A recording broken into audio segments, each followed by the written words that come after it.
El silencio que grita. Desde que tengo memoria, me enseñaron que la fe se basa en verdades incuestionables, que hay cosas que simplemente no deben preguntarse. Pero, ¿y si lo prohibido es justamente donde yace la verdad? Hoy quiero invitarte a un viaje, no uno físico, sino espiritual, profundo, perturbador y revelador. ¿Qué pasaría si el mayor secreto de la fe cristiana no estuviera escondido en los cielos, sino aquí, en la tierra, en los descendientes de Jesús? Sé que suena imposible, blasfemo incluso. Pero también sé que hay preguntas que, cuando se hacen, estremecen las estructuras más sólidas, despiertan concilios dormidos y perturban el silencio de las instituciones que juraron custodiar la verdad. Durante siglos, la historia sagrada fue escrita, editada, quemada y vuelta a escribir. Se construyeron templos, se levantaron dogmas, se firmaron decretos. Y entre líneas, se enterraron secretos. Uno de ellos, quizás el más inquietante de todos, es este. ¿Tuvo Jesús hijos? Y si los tuvo, ¿por qué nadie lo dice? ¿Por qué la Biblia calla? ¿Por qué la historia se rehúsa a mirar en esa dirección? Lo que estás a punto de ver no es una provocación contra la fe. Es una búsqueda. Una búsqueda que me llevó a recorrer manuscritos antiguos, concilios olvidados y textos prohibidos. No busco destruir creencias, sino entender por qué ciertas verdades fueron silenciadas. Mientras más leía, más claro se hacía. Algo no encajaba. Porque si Jesús vivió como hombre, si rió, lloró, comió, caminó, sintió dolor, ¿por qué su vida afectiva es un vacío total? En una cultura donde el matrimonio era sagrado, ¿cómo un hombre judío de 30 años podía ser llamado rabino sin tener esposa? Esa simple pregunta abre una grieta en siglos de silencio. Imagina esto: manuscritos quemados, nombres borrados, concilios donde se debatía no solo qué era palabra de Dios, sino qué debía permanecer oculto. El peso de un secreto que, si se revelara, podría cambiar nuestra visión de Cristo para siempre. Y aquí no se trata de atacar la divinidad, sino de aceptar la posibilidad de su plena humanidad. Porque si Jesús realmente amó, si tuvo familia, si dejó descendencia, entonces el mensaje no cambia. Se hace aún más poderoso. El Dios encarnado no solo se hizo hombre, se hizo parte de una historia, de un linaje, de una herencia viva. Por eso te pido algo antes de continuar. No escuches esto con miedo, sino con hambre de verdad. Ve a los comentarios y escribe: Señor, revélame lo que está oculto. No como un gesto religioso, sino como un pacto espiritual. Un llamado al cielo para que la verdad, sea cual sea, se revele sin filtros ni dogmas. Este no es un video más. Es una invitación a mirar donde pocos se atreven, a escuchar lo que fue silenciado, a descubrir lo que podría cambiarlo todo. Y si tu corazón ya siente esa inquietud, esa mezcla de curiosidad y reverencia, entonces estás listo. Porque lo que viene a continuación no es una teoría, es un eco del pasado que por fin quiere ser escuchado. La sombra de los evangelios prohibidos. Desde que inicié esta búsqueda, comprendí que hay dos Biblias, la que nos fue entregada y la que fue silenciada. Durante siglos, la Iglesia nos habló de los 4 evangelios canónicos: Mateo, Marcos, Lucas y Juan.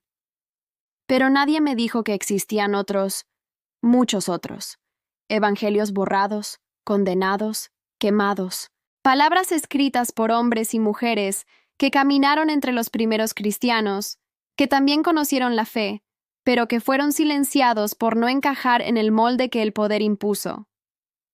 Fue en esos textos olvidados donde encontré un eco distinto, un Jesús más humano, más cercano, más profundamente ligado al amor. Entre ellos, el Evangelio de Felipe, hallado en las arenas de Egipto, en Nag Hammadi. Un manuscrito antiguo que dice algo que, hasta hoy, resuena con fuerza. El Salvador amaba a María Magdalena más que a todos los discípulos, y a menudo la besaba en la boca. Cuando leí esa línea, confieso que algo dentro de mí se estremeció. No por escándalo, sino por el peso del silencio que la rodea. ¿Cómo es posible que una frase como esa haya sobrevivido al fuego, al tiempo, al olvido? ¿Por qué ese amor debía ser enterrado? Muchos dicen que se trata de un símbolo, una metáfora del conocimiento espiritual. Otros aseguran que fue alterado, mutilado, reinterpretado. Pero lo que nadie puede negar es que María Magdalena ocupaba un lugar que incomodaba. Ella no era una seguidora cualquiera. Estuvo al pie de la cruz cuando todos huyeron. Fue la primera en ver al Cristo resucitado, y fue enviada por él con la misión más importante de todas: ve y anuncia. Ella fue la primera predicadora del Evangelio de la Resurrección, y aún así, la historia la convirtió en una prostituta arrepentida. Un error que ni los Evangelios ni la Biblia jamás afirmaron. Fue la Iglesia, siglos después, quien torció su imagen para borrar su influencia, para esconder su liderazgo, para ocultar su cercanía con el Maestro. Entonces me pregunté, ¿y si el amor entre Jesús y María Magdalena fue real? ¿Y si ese lazo era parte del misterio divino, no una amenaza a su santidad, sino la expresión más perfecta de su humanidad? Porque amar no lo hace menos Dios, lo hace más hombre, y si fue plenamente hombre, su amor también fue santo.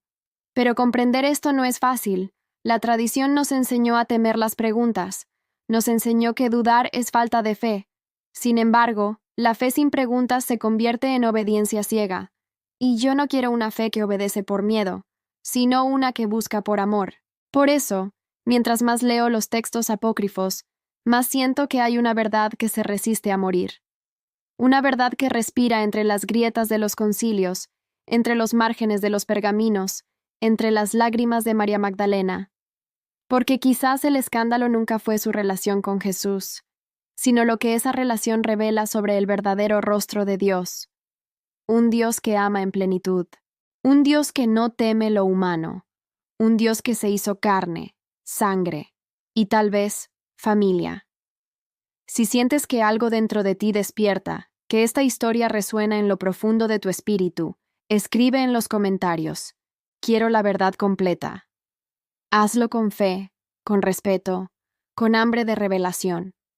Porque cuando un corazón se atreve a pedir verdad, el cielo responde. La historia que nos contaron puede haber sido incompleta, pero el Espíritu Santo no calla. Y mientras haya una voz dispuesta a preguntar, la verdad seguirá abriéndose paso entre las sombras. Lo que el fuego no pudo destruir, la luz lo revelará. El silencio de la Iglesia. A medida que avanzaba en mi investigación, me di cuenta de algo inquietante. No fue solo el tiempo quien borró parte de la historia. Fue el poder.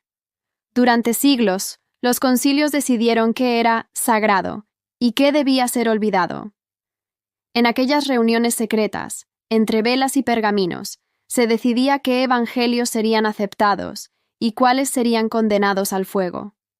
El mensaje debía ser uno, uniforme, controlado, y cualquier voz que mostrara a un Jesús demasiado humano, demasiado libre, demasiado cercano al alma, debía desaparecer. Fue entonces cuando entendí que la Biblia, más que un libro, es también un campo de batalla, un lugar donde la fe y el poder se enfrentaron, donde los reinos, los papas y los emperadores moldearon la palabra divina según sus intereses. Me estremecí al pensar en cuántas verdades fueron calladas, cuántas visiones quedaron sepultadas bajo los templos de piedra, cuántos textos ardieron solo porque desafiaban el orden establecido. Pero hay algo que el fuego nunca pudo consumir: la fe viva del pueblo, aquella que no necesita permiso para creer, la fe de los que rezan en silencio, de los que lloran frente a una imagen, de los que sienten que Dios les habla directamente al corazón. Porque la verdadera palabra de Dios no está encerrada entre páginas. Vive en el alma, en la conciencia, en el misterio que habita en cada ser humano. Y entonces comprendí. Tal vez la Iglesia no quiso destruir la verdad, sino protegerla. Protegernos de algo demasiado grande, demasiado peligroso para ser revelado antes de tiempo. Quizás el verdadero conocimiento solo se abre cuando el corazón está listo, Y tal vez, ahora, en esta generación, ha llegado ese momento. Si estás escuchando esto, no es casualidad.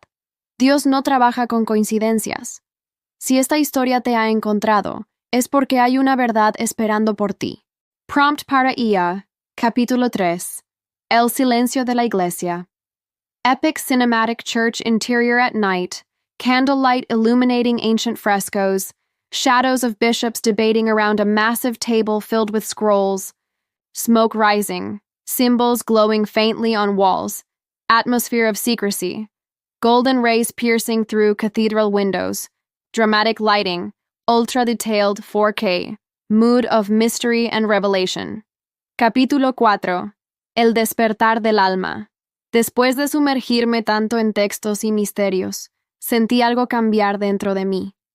No se trataba solo de aprender, sino de recordar. Era como si una parte dormida de mi espíritu comenzara a despertar. Empecé a mirar las historias bíblicas con otros ojos. Jesús ya no era solo una figura distante del pasado, sino una presencia viva, constante, que me acompañaba en cada duda, en cada búsqueda. Su voz no estaba en el ruido del mundo, sino en el silencio de mi interior.